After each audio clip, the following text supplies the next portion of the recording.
ఓం శ్రీ పరమాత్మనే నమః. జ్ఞానాగ్నిచే కర్మలు దగ్ధమగును అని శ్రీకృష్ణ పరమాత్మ తెలుపుతున్నారు. యస్య సర్వే సమారంభాః కామ సంకల్పవర్జితాః జ్ఞానాగ్నిదగ్ధ కర్మాణం తమాహుః పండితం బుధాః. ఎవరి కర్మలన్నీయును శాస్త్ర సమ్మతములై కామ సంకల్ప వర్జితములై జరుగునో, అలాగే ఎవని కర్మలన్నీయును జ్ఞానాగ్నిచే భస్మమగునో అలాంటి మహాపురుషుని జ్ఞాని లేదా పండితుడు అని అందురు. సమారంభాః అన్నారు శ్లోకంలో, అనగా శాస్త్ర సమ్మతములైన కర్మలన్నీయును అని అర్థము. కామ సంకల్ప వర్జితాః అనగా కామ సంకల్పరహితములై జరిగేటటువంటి, అనగా కోరిక లేకుండా జరిగేటటువంటి కర్మలు.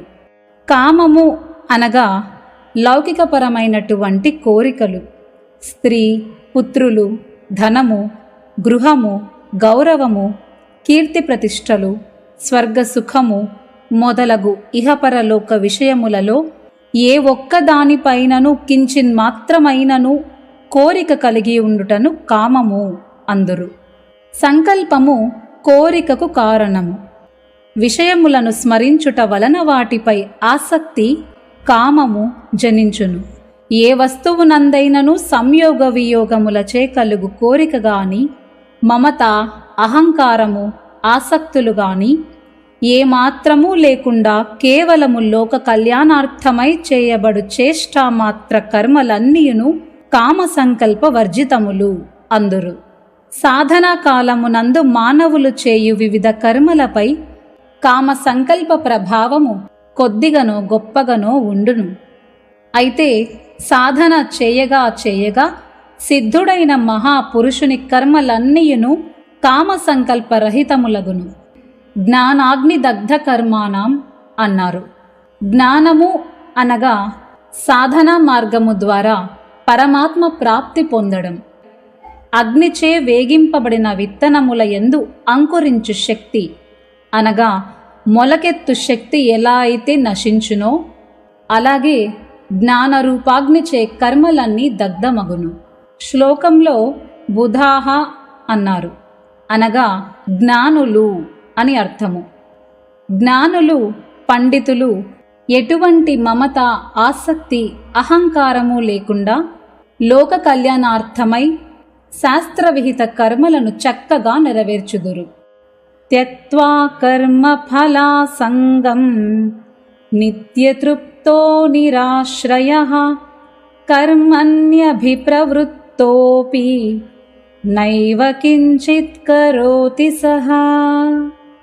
సమస్త కర్మలయందును వాటి ఫలితములయందును సర్వదా ఆసక్తిని వీడి సంసార ఆశ్రయరహితుడై పరమాత్మయందే నిత్యతృప్తుడైన పురుషుడు కర్మలయందు చక్కగా ప్రవృత్తుడైనప్పటికీ వాస్తవముగా కర్మలకు కర్త కాడు అని అర్థము. నిరాశ్రయ అన్నారు శ్లోకంలో, అనగా ప్రాపంచిక ఆశ్రయరహితుడై. ఉదాహరణకు, ఈ వస్తువు వలననే లేక ఈ వ్యక్తి వలననే నా నిర్వహణ జరుగుచున్నది, వీరే నాకు ఆధారము, వీరు లేనిదే లేక ఈ వస్తువులు లేనిదే నాకు మనుగడే లేదు అని ఈ విధమైన భావములు ఏమాత్రమూ లేకుండుటనే నిరాశ్రయుడగుట అందురు.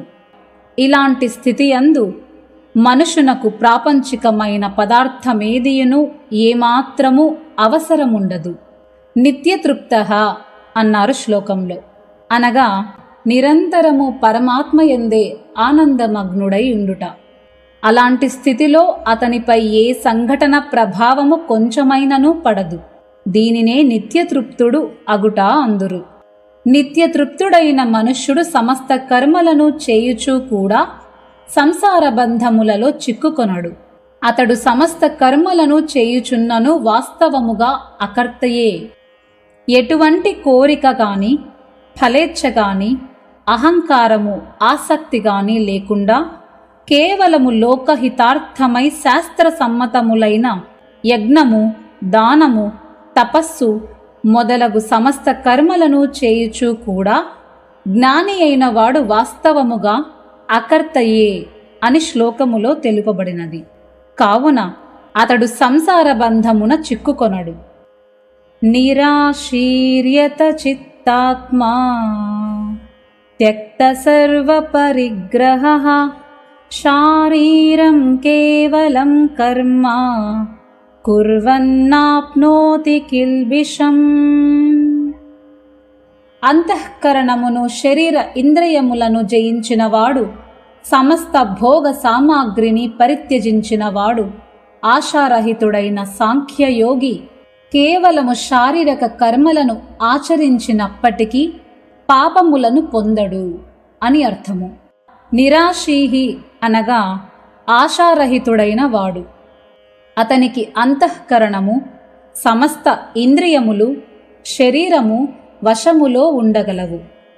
యతచిత్తాత్మ అనగా అంతఃకరణమును, శరీర ఇంద్రియములను జయించినవాడు అని అర్థము. గృహస్థుడైనను, సన్యాసి అయినను ప్రాపంచిక వస్తువులతో ఎలాంటి సంబంధము లేకుండా అంతరాత్మయందే సంతుష్టుడైన వాడు సాంఖ్యయోగి. అతడు యజ్ఞ, దానాది కర్మలను అనుష్ఠింపక కేవలము శరీర సంబంధమైన స్నానపానాది కర్మలను ఆచరించినను అతనికి ఎటువంటి పాపములు అంటవు. ఎందుకంటే అతని ఆ త్యాగము ఆసక్తి, ఫలేచ్ఛ, అహంకారపూర్వక మోహముతో కూడినది కాదు కనుక. కిల్బిషం ఆప్నోతి అనగా పాపములను పొందడు.